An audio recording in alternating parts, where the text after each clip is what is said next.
El día de hoy vamos a abordar el tema del nacimiento de los estados modernos durante la Baja Edad Media y las primeras instituciones democráticas que surgieron durante este periodo. Entonces, la primera parte que vamos a abordar es un poco de continuación con el último tema que vimos durante el primer periodo. Por lo tanto, van a encontrar cierta información y un contenido ya familiar a lo que habíamos trabajado como actividad final en este momento. Posteriormente vamos a abordar un tema muy interesante y es sobre la historia de la democracia. Vamos a ver que a pesar de que hablemos de la Edad Media, un periodo donde lo que más sobresalió fue el poder de los reyes y los señores feudales, se van a gestar de forma muy particular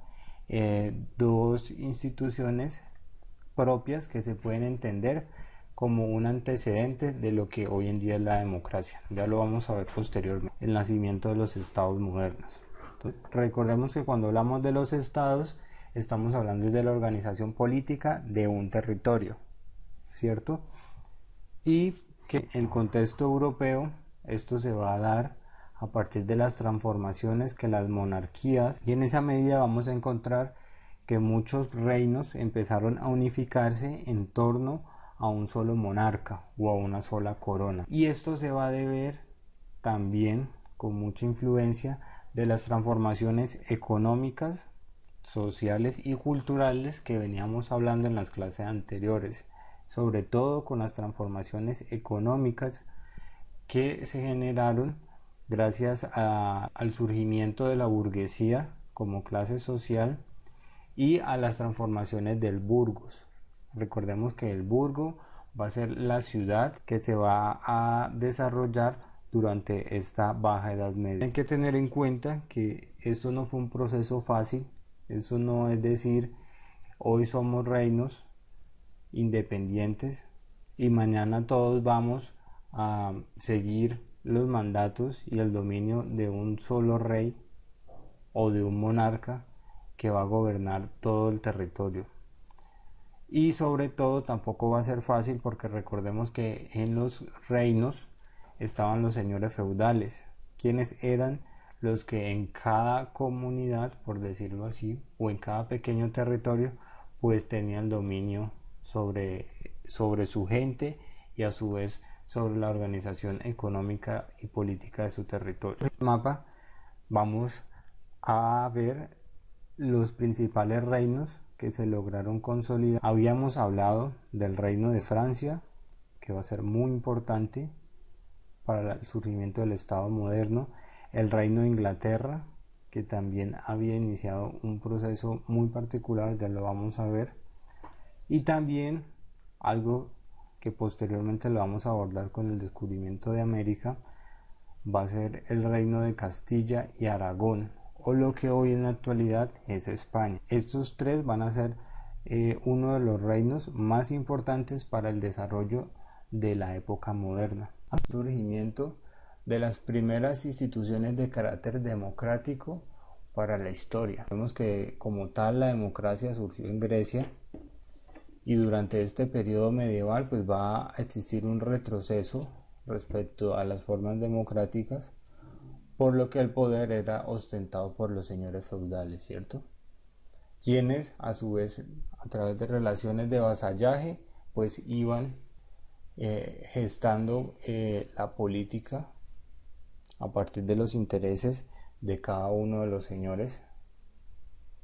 Entonces durante la Edad Media pues no va a existir durante un gran periodo esa participación de los sectores del pueblo en la toma de decisiones, pero vamos a encontrar casos muy particulares como son de Inglaterra y de Francia, quienes durante los siglos XIII y XIV van a transformar el sistema político para dar una mayor participación a los nuevos sectores como la burguesía. Recordemos que el rey era entendido como el dueño de todo lo que comprendía su reino, y esto le daba múltiples derechos, incluso sobre sus vasallos o sobre las personas que lo acompañaban. El rey podía disponer no solamente de lo que era asuntos económicos, sino también sobre los asuntos personales. Entonces se puede decir que el rey va a ser el principal propietario del país. Al rey lo van a acompañar algunas personas o un consejo en la toma de alguna de las decisiones. Entonces se puede decir que el rey tenía funciones respecto a la justicia, quien a través de las cortes feudales y reales pues podía escuchar consejos o tomar ciertas decisiones. El rey también tenía facultades legislativas en la medida de que él definía como tal las leyes y concedía privilegios sobre todo a quienes lo estuvieran apoyando en su causa o a la nobleza, que es lo que hemos hablado tanto. A su vez, el rey va a tener la función de determinar cuándo el territorio podía estar en paz o cuándo se podía iniciar una guerra con alguno de sus vecinos. Y también otra de sus funciones va a ser cobrar los impuestos para poder mantener obviamente todos sus lujos, toda su administración y poder mantener las guerras que van a ser constantes durante este periodo. Entonces vemos que el rey tenía muchas facultades dentro de su labor. Uno de los antecedentes de carácter democrático que vamos a encontrar surgirá en Inglaterra, donde el rey Juan va a encontrarse en medio de un contexto bastante conflictivo debido a su forma de gobernar en sus territorios, y esto generará un periodo de bastante desconfianza por parte de la nobleza, quienes lo van a obligar a firmar un documento para garantizar que el poder de la nobleza se tuviera en cuenta en la toma de decisiones. Entonces este rey, quien era muy popular para todos los habitantes de Inglaterra, y los nobles pues no se sentían tan bien ni representados ni que se estaba haciendo una buena gestión por parte de este rey, y eso va a llevar a que los nobles se vean en la necesidad de que el rey cambie la forma de gobernar para que les dé a ellos mayor reconocimiento y mayor participación en la toma de decisiones. Producto de eso, los nobles ingleses van a hacer que el rey firme uno de los documentos que se puede entender como uno de los antecedentes a la democracia moderna. Este documento será la Carta Magna, y es un documento supremamente importante porque durante el periodo medieval se puede entender que es el documento que va a permitir cambiar esa forma de gobierno monárquica de la que venimos hablando por una forma de gobierno monárquica parlamentaria, es decir, que el gobierno del rey debe trabajar apoyado con un parlamento. En esta Carta Magna se van a establecer ciertas condiciones para poder gobernar de la mano la nobleza y el rey. Algunos de esos puntos importantes y que van a transformar lo que va a ser todo el panorama político de Inglaterra serán que los ciudadanos son libres de poseer y heredar las propiedades. También se decía que ningún ciudadano podía ser arrestado sin que se investigara las razones de su detención, y algo muy importante que incluso se puede aplicar para la actualidad es que toda conducta negativa por parte de los funcionarios del rey y del gobierno estaban castigados o estaban sancionados.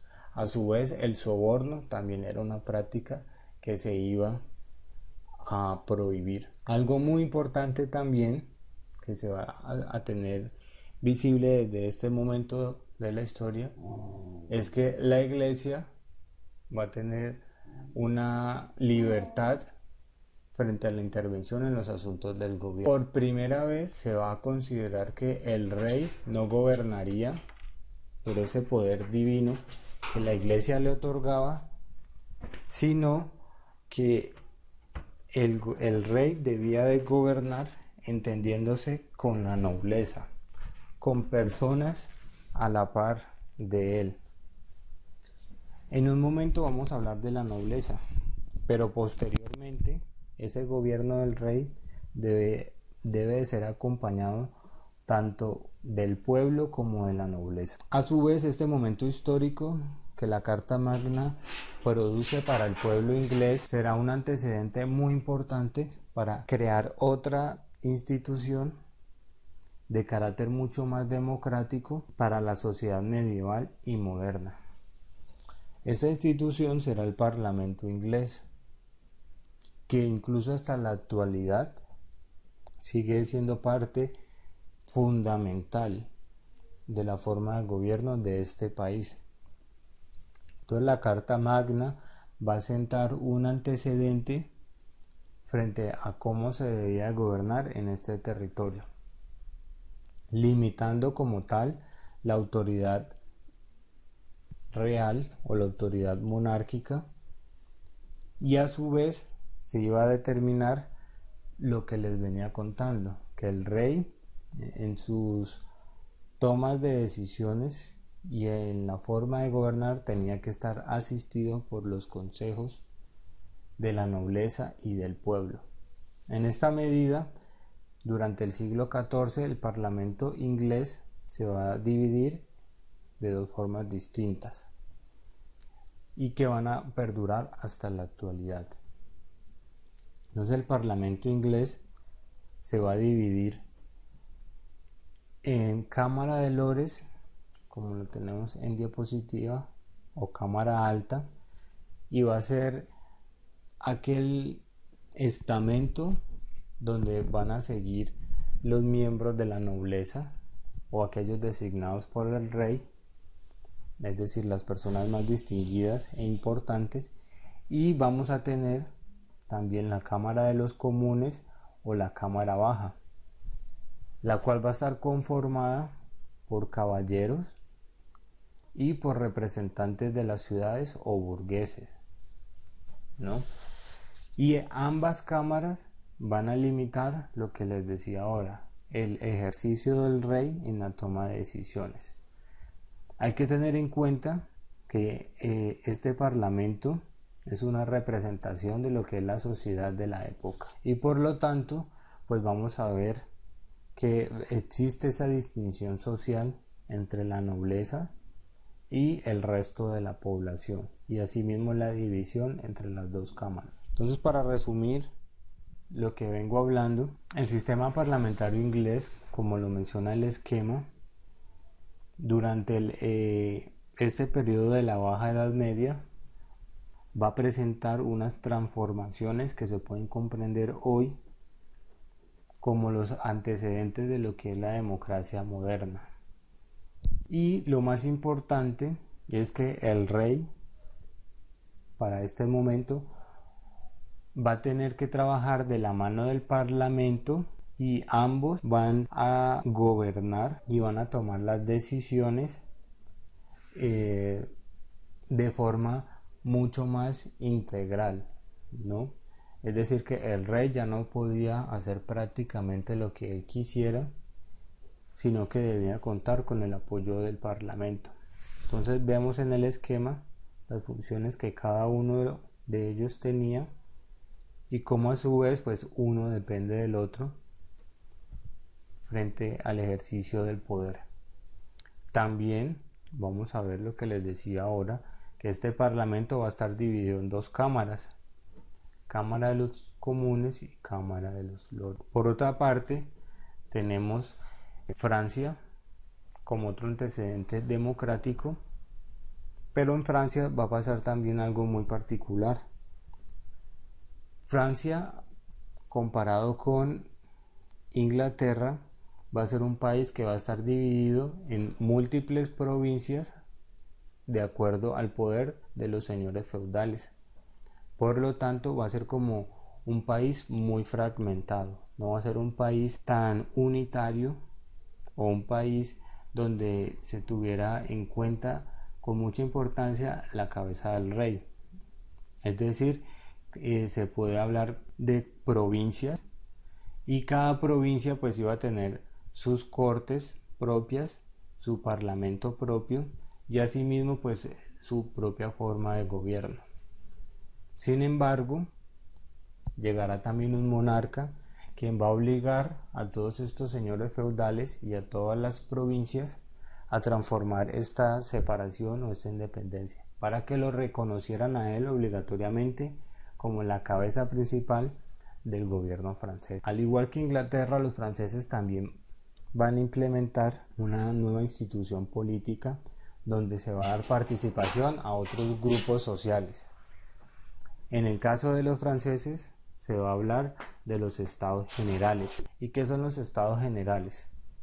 Será una reunión o donde se van a convocar a la burguesía, a la nobleza y el clero para ser parte de la toma de decisiones frente al territorio francés y a su vez para dar un respaldo a la monarquía.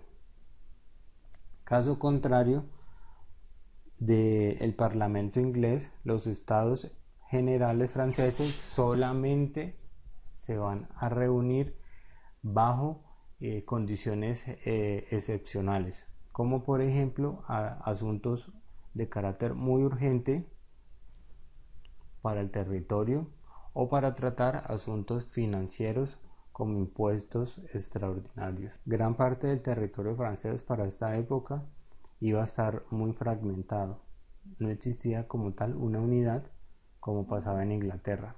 Incluso gran parte del territorio francés iba a pertenecer a los ingleses y eso pues generaba también mayor conflictividad frente a la hora de gobierno. En estos estados generales vamos a encontrar también una palabra que nos llega hasta la actualidad frente a la forma de gobierno, la palabra diputados y asambleas. Entonces, en los estados generales se reunían los diputados de cada uno de los grupos de la nobleza, el estado y el clero, y cada uno de estos representantes presentaba un cuaderno de quejas donde se detallaban tanto los problemas como las aspiraciones que el pueblo necesitaba resolver. Allí se tomaban decisiones, se deliberaban tal como pasa hoy en el Congreso y posteriormente cada uno aportaba un voto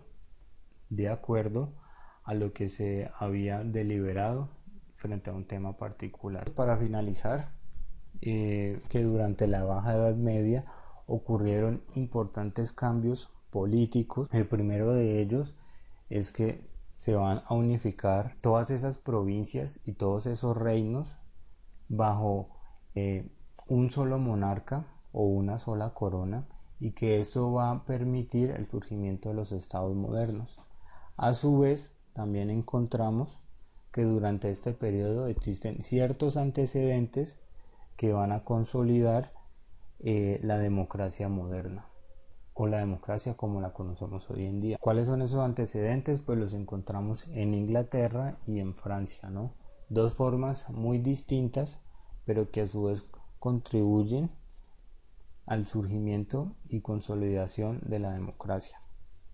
Esto no quiere decir que de la noche a la mañana se cambió de una forma de gobierno monárquica a una forma mucho más democrática, no. Siempre existieron disputas y fueron procesos muy largos que no se van a consolidar incluso sino hasta el siglo XX, como lo veremos posteriormente. Así que eso es todo por hoy. Les queda como actividad realizarme un esquema del tema a partir de la información que se encuentra en las diapositivas. Para la próxima clase que se desarrolle por Zoom, entonces socializaremos el tema y a su vez pues aquellos que tengan dudas o comentarios pues también las manifiesten para que podamos aclarar mucho mejor el tema. Muchas gracias.